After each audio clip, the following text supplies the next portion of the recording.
This camp is home to 25 to 30,000 refugees. Most of them have fled the battle against the Islamic State's so-called caliphate. To one side, there is a special section fenced off from the rest and watched closely by Kurdish soldiers. Here, everyone is searched, even the children.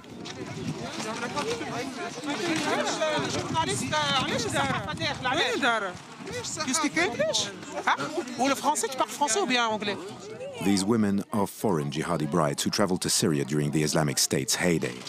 They fled or surrendered in the last phases of battle. Their husbands are either still fighting dead or in prison. In all, 500 families from around the world. I'm from Trinidad. Canada. Ruski? Yeah, nus French, nus Almani. من سعودية. I'm Brazilian from Germany. Yes, I'm German. Yeah, I have German passport still with me. These women are not allowed to leave the camp or have telephones. Are they refugees or prisoners? Their legal situation is unclear. They all complain about life in the camp. On peut pas dire que ça va bien. Tu vois qu'on est comme des chiens. Les chiens mieux que nous, non? Vivre ici, il n'y a pas. C'est des chiens comme... je vais te montrer les toilettes.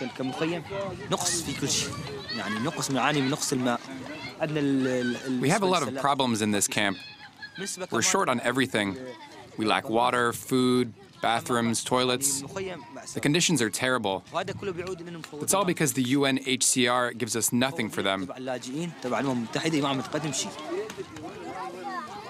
For the Kurds who run the camp, some of these women are clearly dangerous. We thought we could put them together with the Syrians and the Iraqis. They would adapt, but they're ferocious. They burnt some of the Syrians' tents.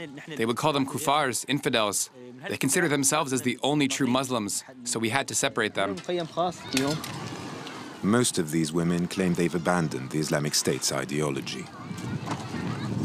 Nous sommes changés, on ne peut pas dire que nous sommes changés, on ne peut pas dire que nous ne sommes pas des Daesh avant, oui, nous êtes avant des Daesh. احنا لما هاجرنا احنا كنا نعشق حاجة اسمها دولة إسلامية، احنا حبينا الدولة كدولة وحبينا البغدادي كبغدادي، حبيناه سبحان الله. لما أتينا أنا أحكي لك بصراحة، لما جينا لسوريا احنا جينا لدولة إسلام على أساس حتقوم على منهاج النبوة، وحبينا البغدادي وحبيناه في الله وحبينا الخلافة وبذلنا أبنائنا ودماءنا وكل على اساس الاسلام يرجع من جديد.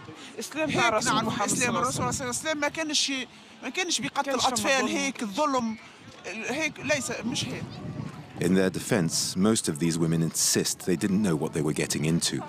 Like Kimberly, a 46-year-old Canadian who has just arrived in the camp after 3.5 years in the caliphate. I came for humanitarian reasons. I actually didn't know a lot about what she would refer to as Daesh. I didn't know a lot about the organization itself. I just knew that they were big and that as an Islamic organization at the time, they were doing some really good things.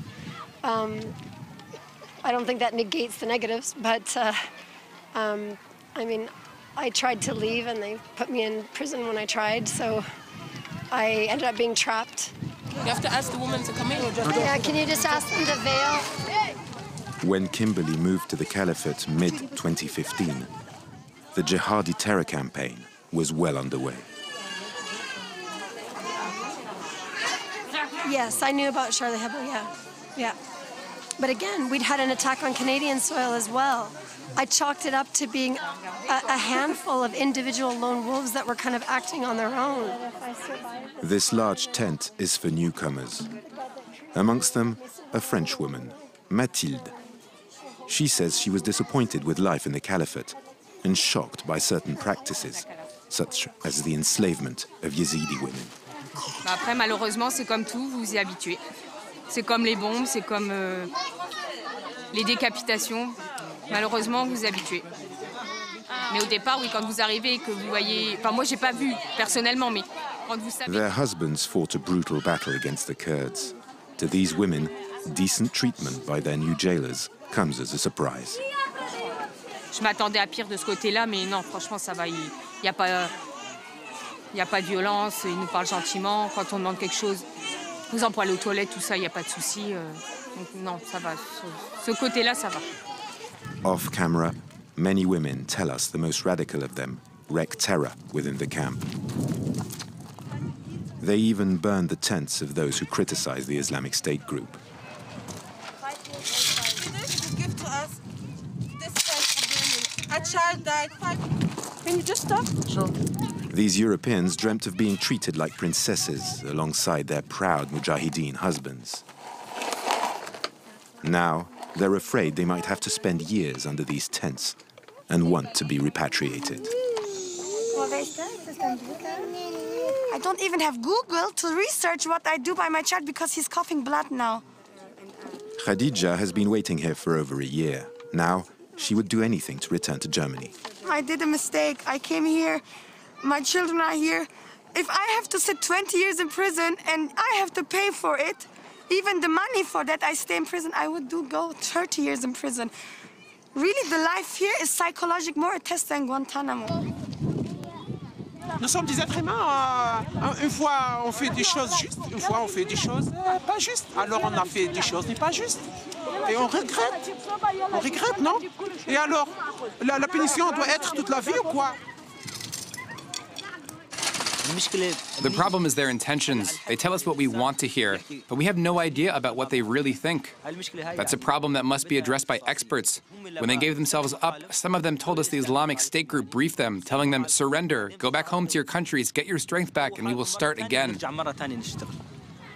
The Kurds are overwhelmed with these jihadi brides and their children. They have sacrificed a lot in the battle against the Islamic State and say they are tired of working as jailers for their Western allies. They are now calling upon the countries of origin to take responsibility.